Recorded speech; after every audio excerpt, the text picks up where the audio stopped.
You have an interview coming up and you probably know that you need to prepare a couple of questions to ask at the end of the interview, but you're not 100% sure which ones that should be.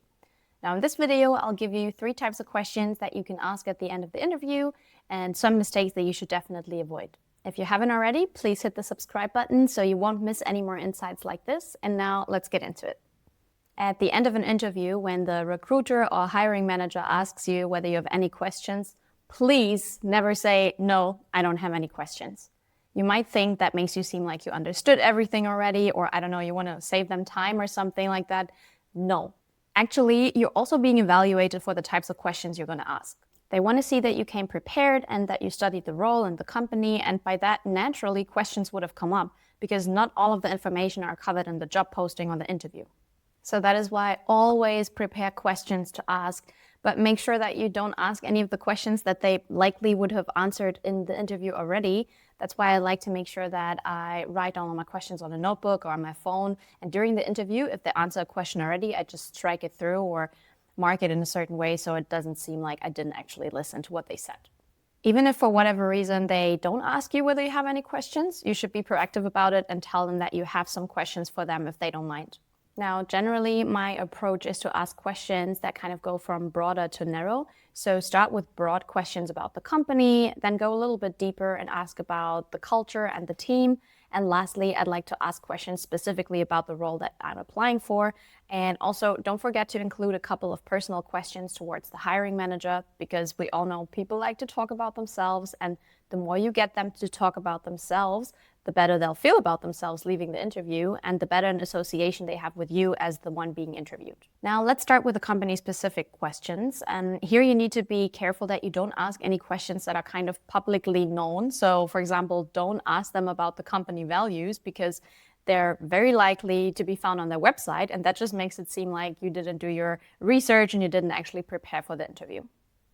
But also you should not ask them about sensitive company information. So don't ask them about any unannounced product launches, because that will most likely just make them feel very uncomfortable and they will kind of dodge the question because they're not allowed to answer it. Instead, you can ask something like, where do you see the company heading in the next 1 to 2 years? And what are your biggest priorities right now? This will give you insights into whether that company you're applying for actually has a vision, a strategy, a plan, because let's be honest, if they don't, it might not be the best choice for you as an employer. Plus, it will give you somewhat of an idea how your role will fit into the broader picture. So does your position actually have a relevance in the next 1 to 2 years and the plans that they're making for the company? Is it going to develop with the company, or might it actually become kind of redundant in the future? From their perspective, you asking this actually shows that you also care about the bigger picture and not only about yourself. Or you can ask, from your perspective, what's the biggest challenge the company faces in staying ahead of competitors? Also, of course, make sure that you ask any relevant follow-up questions where appropriate, just like in a normal conversation.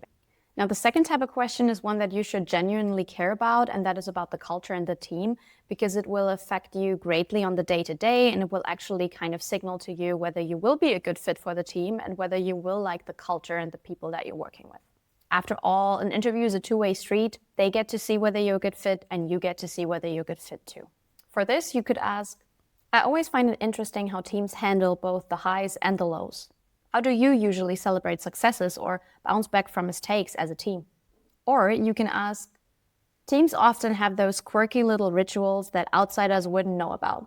Does yours have anything like that? Now, personally, I've worked in companies where the feedback culture really kind of sucked. And I know to many of you it might seem like a buzzword, feedback culture, but to me it actually matters, because if I don't get feedback, then how can I improve? If I don't improve, how can I learn and kind of grow? And if I don't grow, it's just kind of like being in a dead end, isn't it? And that's why I like to ask, how do you share feedback? Is there a certain process for it on a regular basis, or is it more informal? Is it mostly one-on-one with a manager, or is there peer-to-peer feedback as well? Also, with regards to AI and all the shifting technologies that we kind of have in our environment, you could also ask, how is the technology shaping this team's work today, and what changes do you anticipate in the next year or two? This can give you somewhat of an idea how their approach to AI is and how this might affect the company and your role in the future.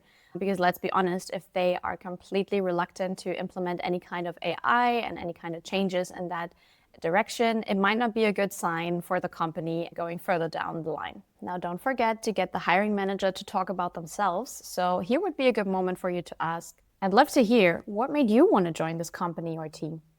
Now that you've asked about the company and the team and the culture, it's time to talk a little bit more about the specific role that you're applying for.